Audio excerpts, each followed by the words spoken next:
Books make you hope. Books make you dream. Books make you laugh. Books make you scream. This is the Books That Make You show, discussing books with authors and experts, unraveling the inner pages of all the books that help make us who we are. It is time for us to get booky with it here on MyStar95.com. Welcome, everybody. It's time once again for the Books That Make You show. I'm your host, Desiree Duffy, and today we're talking about books that make you get your kid ready for college. And education, it's the most important gift that we can give to our children. Helping them navigate the college admission process is so important, as is deciding where to apply, budgeting, knowing some of the do's and don'ts when applying for college. Now, whether you're a parent, a student yourself, or you know a student about to embark on their college journey, then you need to meet our guest today, Beth Pickett. She is the author of The Essential Guide for Busy Parents, College Admissions. Beth is also the founder of College Prep Consulting, and she's been working with students across the U.S. as a college admissions counselor for more than a decade. Her clients and essay students have earned admission to Harvard, Yale, Brown, UC Berkeley, UCLA, Stanford, Williams, Pomona, University of Michigan, Tulane, Colgate, Cornell. That's kind of a nice list. I think there's some good ones on there, Beth, and so many other colleges and universities across the U.S. She is a graduate of Stanford, and she earned her certificate in college counseling from UCLA and began working with families as an independent admissions consultant in 2007. Beth's philosophy of college admissions is founded on the principle that students who dig deeply into their interests during high school become happier and more accomplished students who are then able to submit to more compelling college applications. Whew, Beth, this is such an exciting topic and a timely topic. Hello, welcome to the show. Thank you for having me, Desiree. I so appreciate being here. I am going to have fun with this because that core principle of your philosophy, can we unpack that a little bit? You know, this idea that students are happier if they're digging into what their interests actually are. Yes. So if parents have some kind of an idea that to get into college A or B or C, the student needs to have some sort of checklist, then the student can end up doing things like a beach cleanup when they have no interest in it at all. Mm-hmm. Then it goes on to have their essays be not very engaging or lively because they've done things that they were told they needed to do rather than the things that they wanted to do. Ideally, parents will follow their students' lead to explore and discover things that they're really interested in and do that deeply. It makes the students happier. It makes them more enthusiastic for those things that they're exploring, gives them some direction when they're looking at what they might want to study in college. And when they write about it, they're excited about it. And that enthusiasm spills over to the admissions reader. Yeah. And right now, as we're getting ready to head into the school year for 2022 and 2023, now is the time those high school students really need to be thinking of all of this, right? Absolutely. So early decision, early action is a deadline that happens in right around October 15th, November 1st, November 15th. So ideally, the sooner the students can work to get their list of colleges that they're applying to, pull the essay prompt so they know how many essays they need to write. I have some students who need to write 15 to 30 essays. It takes time to write those essays, write quality essays. So the earlier that they start, the less crunch they will find as the deadline approaches. Those deadlines are no joke. If you miss something by 17 seconds, you are not applying to that college. Wow. Now, does your philosophies in your book, does this apply for returning students too? Or what about adults who might be going back to college? So the book is really for students who are in the halfway through their junior year and they're getting ready to come up on that admission season. So it's the same for people who may be returning to school to start off as freshmen. Transfers from, say, community college to a 4-year, it's a little bit different. And the philosophy that we talked about hits more freshman, sophomore, junior year, and during the summers. So that's a little bit of the preparation for the college process. the book itself is actually, it's time to apply. What do we need to do and when do we do it? Now, things have changed in the world of college admissions, even just in the last couple of years because of COVID. Do you want to talk about that a little bit? I do, because when COVID hit, the most selective colleges, most of the colleges in the country that could, dropped the requirement to have an SAT or ACT score. Traditionally, SAT and ACT scores correlate not so much with the student's abilities as the student's parents' socioeconomic status. So a lot of those diversity, equity, inclusion students who might have been coming from a family there where no one went to college did not traditionally have the high enough test scores to qualify for some of those colleges. So when they dropped that requirement to have those tests, they were flooded with extra applications. I think Harvard's applications went up 35% that first year of COVID. MIT their applications went up about 65%. Colgate was the winner in this category, if you can call it that. Their applications went up, I believe it was 102%. Wow. And because the colleges didn't add any more spots for their freshmen in their incoming class, you can see that just statistically, the percentage that they would accept went down.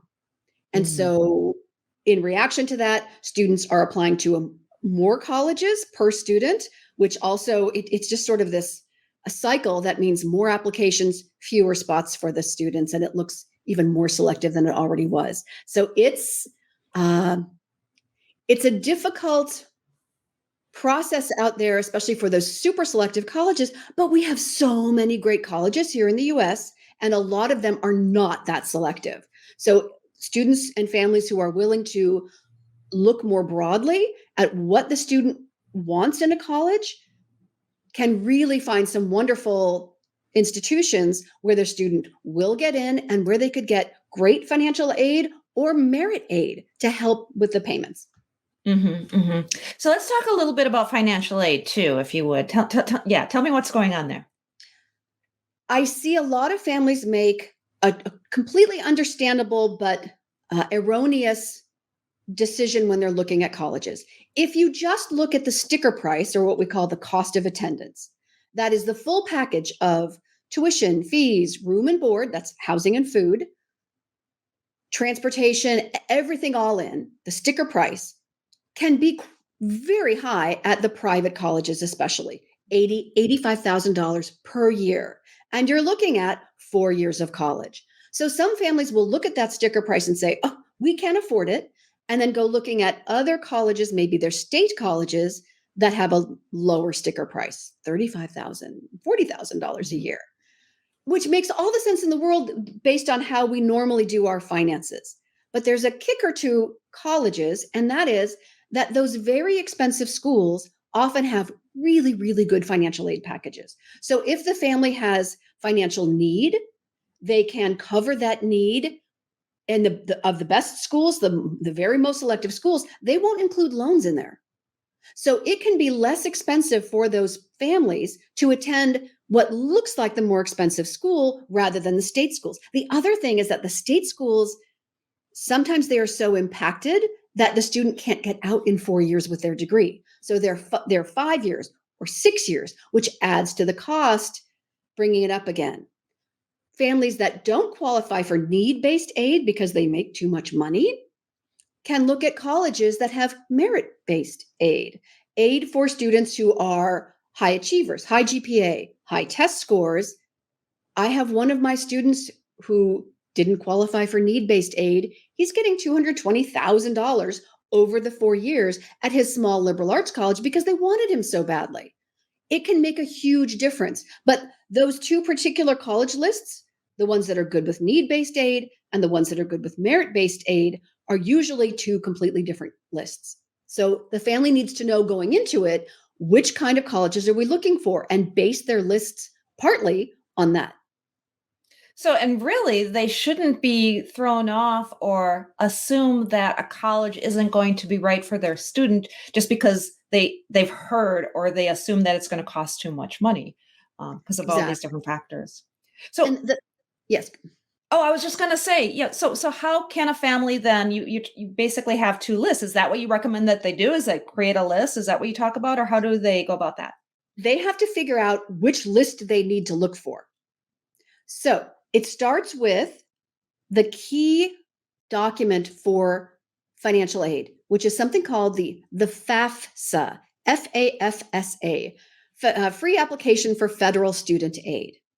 There are ways you can go online and you can do a FAFSA forecaster and see what the calculations say the federal government thinks your family can pay for college. That can be as low as that number that they give you is something called the expected family contribution, sort of what they're expecting the family to contribute. Mm-hmm. That can be as low as zero. That's fabulous. You would qualify for all sorts of need-based aid if your family can't contribute anything. That's for very low-income families. All the way up to, theoretically, 100,000, 200,000 if it's a really high earning family, in which case they don't qualify for any need-based aid. But you need to know what that number is so that you can figure out, are we looking for need-based aid or are we looking for merit-based aid? So each family's situation will be different and they need to drill down to know what they need to be looking for. Sure, sure. So, okay, let's segue over into piecing together the college admission puzzle. Like, can you help us unpack that a little bit? Yes. The only piece of this puzzle that is truly difficult is writing the essays. And there are a lot of essays, but there are strategies to decrease the workload. Here's an example. Many colleges will ask a student to write about their extracurricular activity. So if a student has 10 colleges on their list and 4 of them are asking for an essay on the extracurricular activity, we have the student write it once for whichever college gives them the biggest word count. So say one college says, write 400 words on your extracurricular, and the next college says, write 350 words. Start with the bigger one and then cut 50 words and keep cutting so that that same basic essay can be reused multiple times. Cuts down the number of essays that they need to write. Knowing what those key essays are will really help decrease the workload. That's a really good tip. And it helps them fine tune their editing skills too, which is an important skill set to have. Absolutely. Yeah, the essays are difficult for the students because they're taught in their academic classes not to use the word I in an academic paper, which is accurate for an academic paper. But this is personalized creative nonfiction. We want to hear about them, but we also the colleges, when they're reviewing these, are looking at their writing ability, their ability really to tell a story about who they are and what going off to college means to them. So they really need to think a lot about those essays. The rest of it, busy work is not quite the right word for it, but it's a lot of tedious things to make sure that all the different pieces and parts are coming together at the same time. They need to ask for letters of recommendation if their colleges want those. They need to get their high school counselor on board with where they're applying and where mid-year transcripts need to be sent. They need to get into the Common Application or another online portal, fill in all the information for the main section of that, and then for each individual college, just a whole lot of little checklists of things that need to be done. None of those are terribly difficult, but they take up time. So if the student and the family waits till mid-October and the deadline is November 1st, it really increases the stress. Much better to break it down into little chunks that are worked on at half an hour here, 20 minutes there, to nibble away at it and just get it done without the stress. Yeah. And that's what a parent can do, right? Helping their child manage their time, maybe setting a calendar up, goals. Is that something that you discuss in your book as well? Yes. So the book is designed to help parents understand what the pieces are and where they can help without overstepping, which can be really difficult because we just talked about college is super expensive. And it is very difficult and perhaps not the best plan for the parents to just say, go off in your room, work on this by yourself. You've got this. because generally students haven't done such a big project and such an expensive project all on their own before. They need some guidance, but it is also their journey. Hopefully, the parents aren't trying to live their own college dreams again through their student and leading their student down a path that they are hoping the student will reach some goal, but really looking at who the student is. That's the first chapter in the book. Knowing the student and starting with the student, not starting with the name of a fancy college. Who is the student? What are they looking for? Defining those college characteristics so that that's the first round of the college list. Then they can go in and separate based on financial need, merit-based, and those sorts of factors. But if no one really, if everybody's just sort of guessing as to how this should go, there's that lack of clarity that leads to stress. So the book is meant to be a quick resource. Okay, chapter 10, letters of recommendation. What do we need to know quickly? Got it. Now we can send, the student can go off and ask their teacher and have some tips and strategies to help get the best recommendation possible. Those sorts of things, so that it just breaks it down into understandable chunks where the families are clear about what needs to be done, why is this important, ready, go. Yeah. And you mentioned the stress too. I have to imagine parents are just so stressed out. The kids are stressed out. People are feeling anxiety, and there's just a lot of emotions that go on at this time, right? Right? Very much so. A lot of emotions and a lot of stress because of the uncertainty. Will my student be offered admission at these different colleges? And it's a little bit like having a lottery ticket for some of these colleges. The most selective colleges, Ivy League, MIT, Stanford, your student can do everything right. But if their institutional priority is that they need a tuba player and you play the piccolo, you likely won't find a spot. At a 3% admission rate for some of these colleges, where all the students have a fabulous GPA and test scores, it really needs to not be a reflection on the student. It's not. Any student who is qualified to be a viable candidate at these colleges already has all the skills they'll need to be successful as an adult. I really try to make sure that the student knows that and the parents know that too. There are success paths through all sorts of colleges. If they happen to get a slot at one of those very selective colleges, that's great. It's a little bit of a fast lane in some careers, but there are paths to success through so many different colleges, and the student will have different experiences, meet wonderful people, have their internships. Not all the colleges are that selective. So the student has to have a balanced list of what we call the reach, target, and likely schools, so that they're not only applying to the reach schools. That can be really, really a bad strategy. Mm-hmm, mm-hmm. So what suggestions or advice would you have for a student or parents whose child has been given more than one offer for their dream school? Well, how can they choose if they happen to have that opportunity to choose between their top picks? It's so funny that you would mention that, because the students usually in the fall, they're just so worried that they're not going to maybe get in anywhere, or that they won't get into their dream school. If they do have multiple offers on the table, then I help them go back to their original research. So when they're first creating their college list, I tell them that they will be using this research 4 times in the process. First of all, why do you want to apply to this college? What are the resources there that are drawing you to that?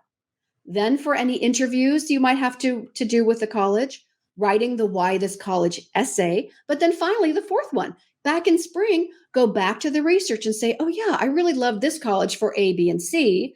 I love the other college for D, E, F. Now that you know that both are options, sometimes it helps to go visit the campuses to make that final decision. Sometimes it's about which one gives better financial aid. And can you negotiate between the 2 colleges? Say, well, college A, I preferred you, but college B gave me $5,000 more merit money. If you'll match that, I'll come to your college. That's where they can negotiate a little bit. It's not easy. It's a surprise that they are not expecting to have to make that decision about where to actually enroll. And I didn't realize that. So you could theoretically negotiate if you have a situation like that. It depends on the schools, and it depends that you can't say, I have this offer from a giant public college and you're a small private college. It kind of has to be apples to apples. Usually the smaller private colleges that are in a way competing with each other for the different students. But yeah, there are times that you can negotiate. And let's say you get another $5,000 per year from the target college. It's $20,000 over 4 years. It makes a big difference. So being informed and being able to make informed decisions in this process can save tens of thousands of dollars. It really can. Applying to the right schools, knowing what to look for in financial aid, really, really important. Yeah, I bet it is. So what about the student who unfortunately doesn't get accepted? If they've done everything and they're just they've got no offers, what would you say to them or to their parents? I have seen that happen, luckily not with my clients, but with other people in my friend circle on Facebook, where a family in particular, the student had a 4.2 GPA. That's a strong GPA and high test scores. They didn't balance the list properly. So the schools that they thought were not so difficult were quite difficult. And the schools that they thought were likely or safety weren't. And he didn't have any offers. So a couple of different things can happen. You can either, the student can take a gap year, do something worthwhile during their time, grow a little bit, apply again the following year. They can head to community college for 2 years and then transfer to a 4-year college. So a couple of different ways that they can try to mitigate that. This one particular student that I'm thinking of, in May, once all the colleges have made their decisions, they've gone to the wait lists, sometimes colleges still have openings. And sometimes students still need colleges. So there are lists that we counselors can check to say, okay, they still have openings at these 5 colleges. Let's do a late application and see if we can pop you in. And for that student, that's what his parents did. And now I think he's graduated this past year from his college. And I think he was quite happy there, even though he didn't find out which college he was attending until the middle of the summer after senior year of high school. That's painful. That's why we try to balance the list early on. And we try to get some early wins for the student. And by early win, I mean applying to some colleges that are not terribly difficult to get into, that have what we call rolling admissions, where they take an application, they look at it, and 3 to 4 weeks later, you get a decision. If a student gets a yes from those colleges, they've got one in their back pocket. It takes a lot of the stress away. Arizona State University and University of Arizona are 2 of my go-to colleges for that, for my clients from California. Really nice for them to just have that reassurance. Okay, I've got a place to go. And the students who go to those colleges are quite happy. There's some great colleges. But if they also want to look at ones that are more selective, they at least know that they're applying from more of a base of strength, that they know they're going off to college. So let's just see which colleges we get into. Mm-hmm. Beth, do you have any tips, do's or don'ts that you'd like to recommend? A big don't for the parents: don't write your students' essays. Have you seen that? Oh, no. Yeah, and I'm thinking of this from last year, where actually this poor student was really struggling with the essays, which is part of the process. It's a natural, it's just a rite of passage to struggle through these essays. So the student had been struggling through the essays, and then all of a sudden, this person showed up with 5 completed essays that all talked about how much they were going to emulate the parents because they were so impressed with the parents, blah, blah, blah. And the last paragraph said, and when she goes off to college, she will blah, blah, blah. And I'm like, oh, whoops. Because the voice of the parent is so obviously not the voice of the student. Yeah. I mean, the admissions people, they will see this, and it will not only, does it take away, and you're role modeling lack of integrity to your student, but you're also telling your student, I don't think you can do this. I have to do this for you. That doesn't help them feel good about going off to college and being able to do the work. So sometimes parents need to let go of that when they're so desperate to get a particular name of a college that they will do anything. We saw this in the scandal from a couple of years ago with the Varsity Blues, that parents were willing to do illegal things and go through the back door because of some image that they had that if their student didn't go to college A, B, or C, something, it would impact their future in some negative way. Who knows, what the particular thought was going through their minds. But the students can be, so successful at all sorts of different colleges. And there are many colleges that parents may never have heard of that are fabulous colleges. They're just not known in the region where the family lives. So a student in Maine was going to Caltech, one of the, California Institute of Technology, hugely difficult to get into college and a wonderful college. And all of her friends were like, oh, we're so sorry. It must not be any good because we've never heard of it. Okay. Being from California, I just laugh at that. But okay, but you're right. I mean, you're from Maine. Never know. They've heard of MIT. Mm-hmm. Okay, this is Caltech, so. Okay, how about some do's? Some golden words of advice and wisdom that you might want to share. Pace yourself. Little bits of work every day, especially if they're starting September. I try to get my students to start in the summer. Sometimes that is more successful than other times, but at least laying that groundwork. But so by September, make that college list, gather all the essay prompts so that they know how many they need to write, and then pace it. Okay, we have 8 weeks to write 24 essays. You're writing 3 essays a week, keeping on that pace. It's very easy to put off writing the essays because they're difficult.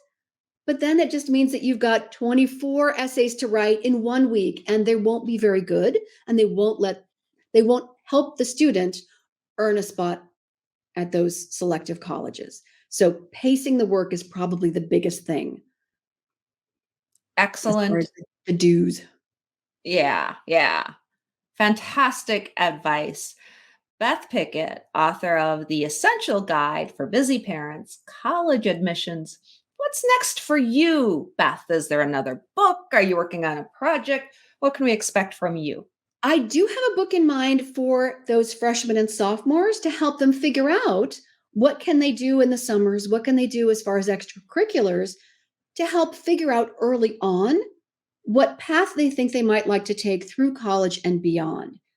If they are exploring and discovering in those early years, if they try something that it turns out they don't like it, fabulous. Now they know, let's pivot and go look at something else. If they try it and they love it, fabulous. Let's keep going down that path and see how far we can get to help them clarify in their own minds where they want this whole path to go as we launch them to their early adulthood. So I think there is another book in there somewhere. Excellent. Well, when you write that book, give us a call back. We'll have you come back on and talk about that. For now, can you let everybody know where they can go to find out more information about you and your book? Give us your details. Sure. Thank you so much for asking. My company is College Prep Counseling, and it's at collegeprepcounseling.com. And from there, you can find my group sessions that I run with students, individual one-to-one counseling. I have online classes, including one for financial aid that introduces the parents to what they need to know and how to go about finding their EFC, all of those sorts of things. And they can find College Admissions, The Essential Guide for Busy Parents, a link to that for Amazon and Barnes & Noble as well. Perfect. Beth Pickett, thank you so much for joining us today on the Books That Make You show. Thank you for having me, Desiree. You bet. And thank you, everybody, for being here as well. You can find out more about us on our website. It's booksthatmakeyou.com. Follow us on Facebook, Instagram, TikTok, and of course on YouTube. Make sure you subscribe, ring the bell for notifications so you never miss a show like this one with Beth Pickett. Also, don't forget that Books That Make You is the presenting sponsor of the Book Fest, and that happens in the spring and the fall. It's online. It's free to attend. You can watch panels and conversations with authors and literary leaders. You can sign up for email alerts and get a free virtual gift bag at the end of each Book Fest sent to you in your inbox. Just go to thebookfest.com. Follow the Book Fest on its Facebook group, Instagram, and other social media as well. And you can always check out past videos right here on the Books That Make You YouTube channel. Until next time, all of my book buddies, please enjoy all of the books that make you exactly who you are. The host and executive producer of the Books That Make You show is Desiree Duffy. Sound mastering and engineering by Dave Napox. Social media and content promotion by Siddhi Jahagirdar. Copywriting and editing by Mike Robinson. The Books That Make You show is an award-winning podcast produced by Black Chateau Enterprises.